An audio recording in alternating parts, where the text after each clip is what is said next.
is Socrates. I'm a Ken orator, writer, and poet in English and French. This is my Yupenjani.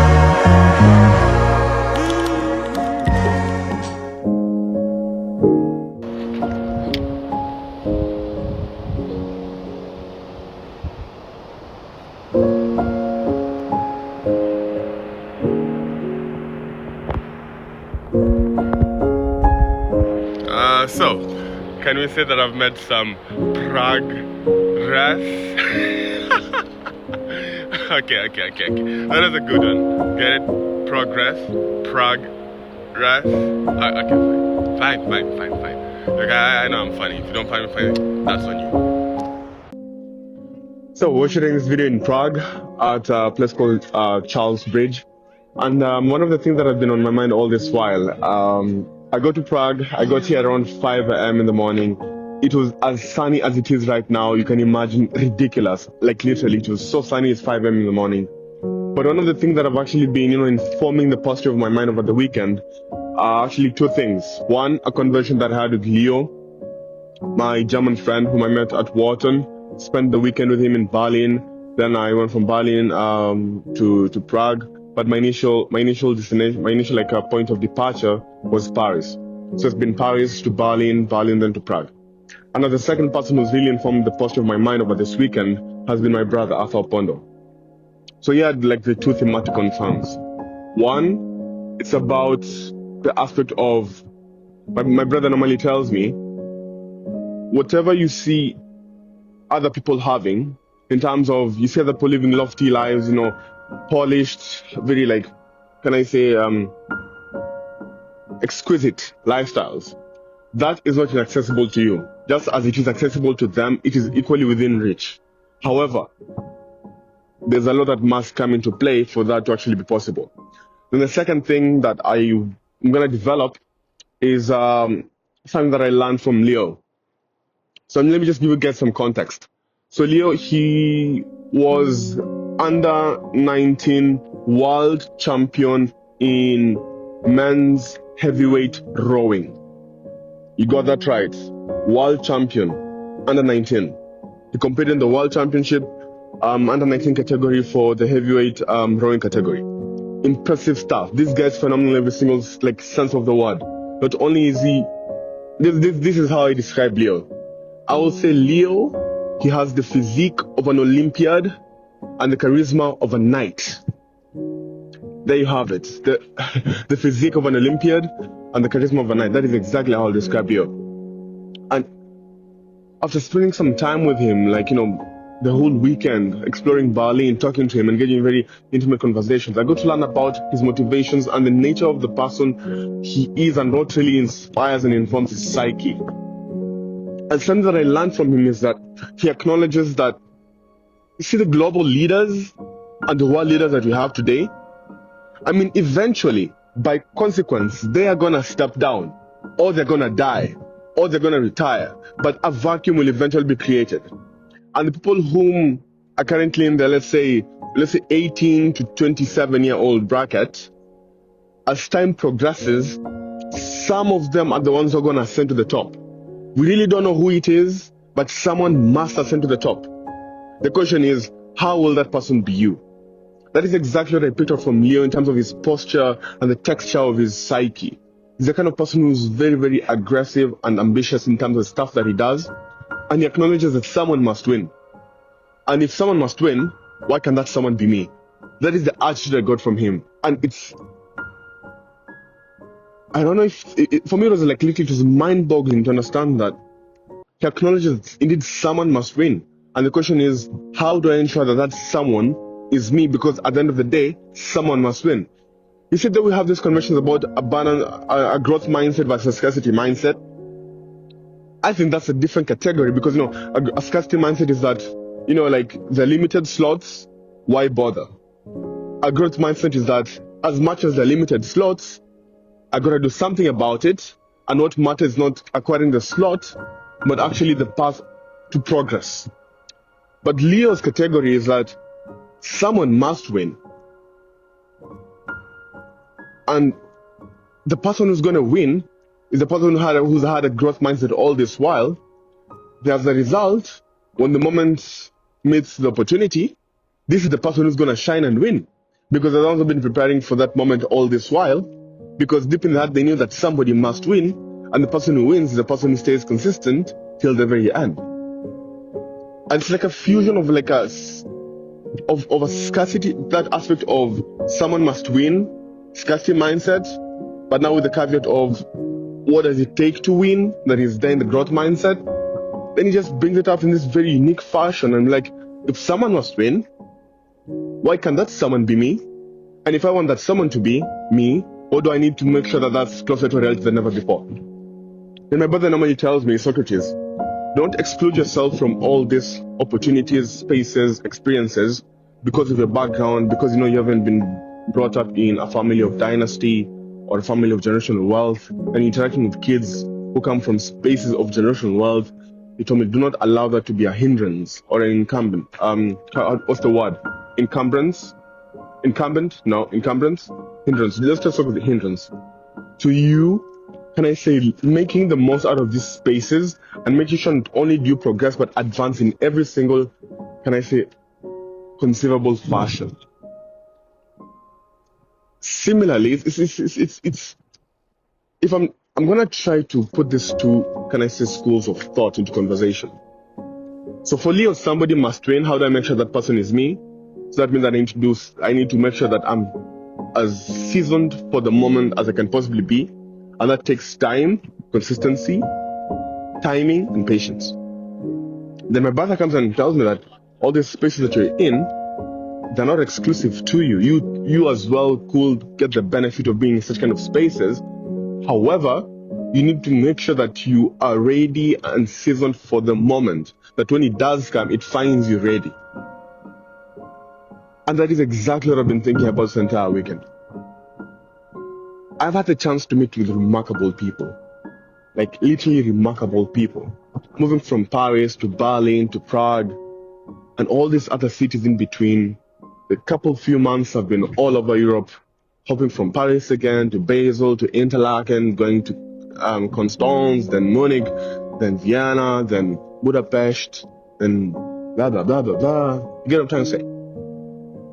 And something that really stood out for me is that the experiences that once upon a time, I was looking at these places, from a distance, like through, let's say, the door hole, from a very far distance, saying, no, it can never be me. This is only people who are born into wealth, into dynasties, or people who access such kind of spaces. But now the more I frequent this space, I realize that, hey, wait a minute. Who said it so? Who said it so that only a certain type of people have access to certain type of spaces? Who said it so? Nobody did. Nobody did. So all these aspects of, you're trying to discriminate against yourself in the name that I don't have various, can I say, hallmarks or ear markers that is typical of the people who frequent these spaces. Therefore, you discriminate yourself prematurely, is actually an act of self-sabotage. Let me give you an example. So there was a day I was at Penn, and guys wanted to go for dinner. So I had cash. It's not that I didn't have cash. I had money. And I caught some money at that point. So guys are going for dinner, and dinner cost $18. $18 is literally fairly, within reach. And it's a pretty interesting place, because, we're going as a group, it would be nice, fun, and $18 is not that much. But I told guys, hey, I looked at the profile of the people who are going for this dinner. It was my international friends who come from, families of wealth, status, elitism, and all this kind of good stuff. And I'm like, no, what am I gonna tell these people? I'm not, we don't frequent the same kind of spaces. I'm not like them. So a chance to actually interact with them and for them to get to know me and me to get to know them, I forfeited it because I thought, oh my gosh, I don't think I want to hang out with this kind of kids. It's like I barely have anything in common. But how will I know that I have nothing in common unless I put myself in certain kind of spaces? And even if we have nothing in common, we can always create something in common. And even your points of division can be points to build commonality from. Maybe they took a trip to Kenya, to Nairobi, Tanzania, or even any other African country. And from the semblances that exist between various African countries, you can build a conversation, then you link it back to experience in European countries. And from then, when you have a conversation going, then you branch off to other things. Start talking about Taylor Swift and God knows what. But I was afraid. I was scared. I discriminated against myself. I self-sabotaged. And I did that not once, not twice, but thrice and so many other times. And my brother called me out for this when I spoke to him a while back. And he asked me, Socrates, how comes you don't really interact with such kind of people? Then I told him they don't want to be friends with me. Then he said, are you sure that they don't want to be friends with you? Or did you discriminate against yourself too soon? Think about it. Are you sure that they don't want to be friends with you? Or did you discriminate against yourself too soon? And then I'm not worthy enough to be in such kind of spaces. And my brother was right on the money. I discriminated against myself. And the moment I made very proactive steps to get closer and for meaningful relations with them, they opened up like a flower. And they're more than welcoming. And that's when I realized that it was all me. Example number 2. You see, guys normally have this problem whereby I think it can't be me. It just can't be me. I'm pretty sure other guys also have this problem. So this is how the problem looks like. So, you see a pretty girl, you like a pretty girl, you want to date the pretty girl, right? That's what you want. But when there's the opportunity to actually talk to the pretty girl and get to know the pretty girl, and the pretty girl get to know you, you're like, oh no, she's too pretty for me, she's not going to talk to me. Oh, she's way, way, way out of my league. There's no way I'm going to, impress her or anything. Then you go to her Instagram, you see Maldives, Bali, Cancun, New York, London, Paris, Milan. You know what I'm talking about, huh? You know what I'm talking about. You know those girls, you know them. You know those girls, you know them. Those international babes, you know them. There's international lifestyle babes, you know them. Then you're like, I'm trying to impress a champagne lifestyle babe with a mango juice budget. And that's what you tell yourself. And you exclude yourself from talking to such kind of people, which is kind of paradoxical because you want such kind of girls, but when the opportunity presents itself for you to actually talk to them, you discriminate against yourself, saying that, oh, they're too good for me, they're out of my league. My brother told me there is absolutely nothing like out of your league. There is nothing like out of your league. The league is all in your head. You can be that outlier who's breaking through the league. Breach through the league. Why not? Because the league doesn't exist, it's all in our head. It's all frameworks, concepts that we cultivate and reinforce. But fundamentally they don't exist. It's all in the head here. So guess what? Then I was like, you know what, Arthur, you're right. But he gave me a caveat. Then caveat is that you need to be more than willing, galvanized and bolstered to embrace rejection. And if it happens, it happens. I mean, worst case scenario, they're mean and they don't talk to you. Best case scenario, they're very nice and you get to form wonderful friends. And we all know that friendships can lead to many things.